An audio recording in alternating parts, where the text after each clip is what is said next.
melanjutkan obrolan yang kemarin tentang desain ekonomi yang berbasis pada pasal 33 Undang-Undang Dasar 1945. Kemarin saya menyinggung kita sebetulnya tidak kekurangan pemikir untuk mengarah ke sana ya. Nah, kebetulan tadi saya buka-buka laman Tempo terbitan 5 September 2024 itu menulis tokoh akademisi kebetulan dari UGM juga. Tidak tahu ini kok UGM sedang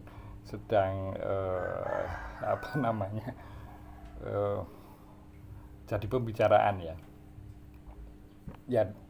Tapi kita tidak akan mengobrolkan tentang kontroversi yang terjadi di UGM saat ini. Saya hanya ingin menceritakan bahwa pernah ada seorang akademisi Yogyakarta yang menggagas ekonomi kerakyatan atau ekonomi Pancasila. Nah, sosoknya adalah Profesor Mubiarto.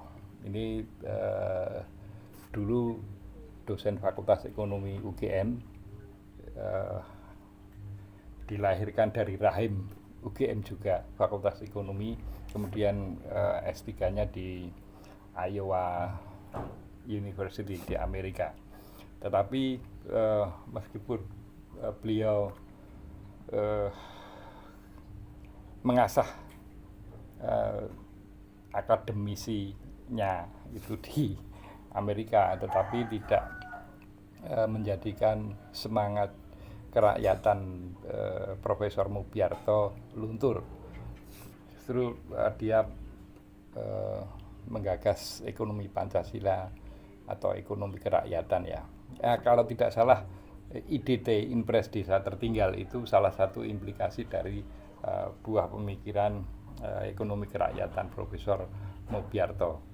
Artinya kita pernah mempunyai tokoh yang terkait dengan bagaimana mendesain ekonomi itu agar sesuai dengan nilai-nilai Pancasila gitu ya. Dengan demikian pasti selaras dengan Undang-Undang Dasar 1945. Nah, barangkali pertanyaannya, kenapa kok seolah-olah, saya tidak tahu, mungkin ada ahli-ahli lain yang punya jalan pikiran yang sama dengan Profesor Mubiarto, tapi sayangnya sudah almarhum, tidak tahu masih ada penerusnya atau tidak. Sepertinya kok gaungnya kalah dengan ahli moneter, ahli fiskal, ahli perdagangan internasional, tetapi yang serius berpikir tentang bagaimana bentuk ekonomi yang seharusnya dimiliki oleh Indonesia ini sepertinya tidak ada penerus dari Profesor Mubiarto ya. Nah, ini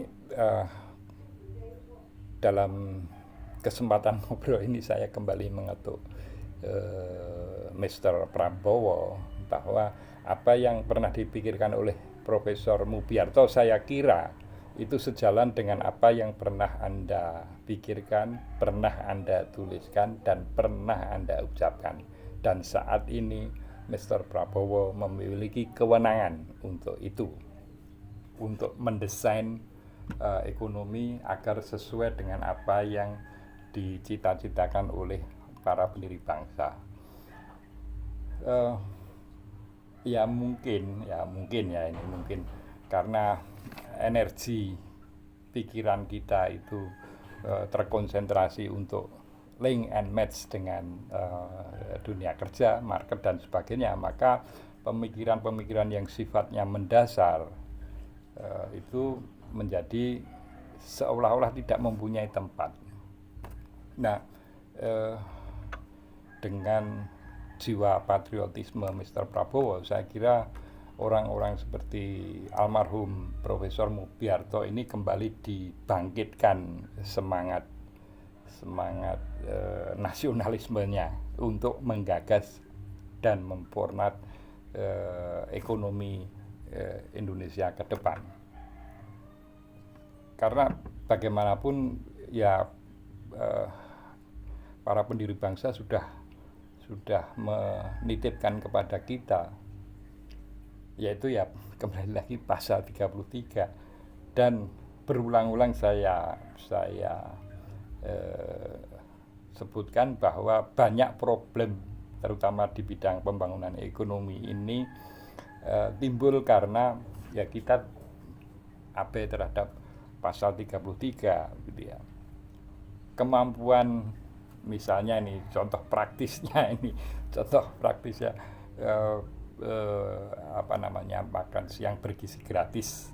Itu coba kita bayangkan seandainya dari dulu kita bersikukuh dengan apa yang sudah diwariskan oleh para pendiri bangsa, maka program MBG itu akan dengan mudah dihandle karena negara memiliki resource yang disediakan oleh alam Indonesia. Nah ini saya kira beberapa peristiwa tentang pengangguran, kemiskinan, kemudian Mr. Prabowo juga kesulitan secara finansial untuk menyelenggarakan MBG. Tidak hanya MBG, pendidikan gratis pun saya kira juga perlu resource yang sangat besar. Dan sebagaimana tutur kata para orang tua kita bahwa tanah kita itu gemah ripah loh jinawi sarwa subur kang tinandur. Ya, alamnya subur, di perut bumi banyak kekayaan yang disediakan oleh alam. Jadi Tuhan menitipkan kekayaan ini bukan untuk, mohon maaf, diembat oleh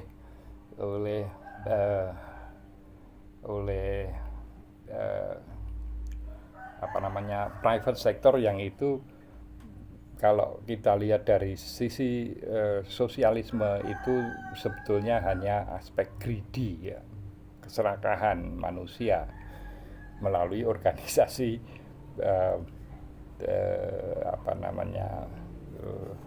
ekonomi yang kita banggakan. Kalau kita misalnya industrialisasinya menguat, industrialis terutama ekstraktif, mengeruk kekayaan alam, maka sumbangan terhadap pertumbuhan itu akan tinggi. Kita lupa bahwa kita punya kewajiban untuk menjaga sustainable pembangunan. Pembangunan harus berkelanjutan sampai ke anak cucu kita kelak. Dan itu tidak kita harus kembali pada pasal 33. Oke, Mr. Prabowo, please call them pemikir-pemikir yang saya kira seperti siapa itu Ihsanuddin Nursi itu saya kira bisa masuk ke tim misalnya kalau Mr. Prabowo setuju kita membentuk tim Dewan Ekonomi Konstitusi. Saya kira ahli-ahli seperti itu dengan panggilan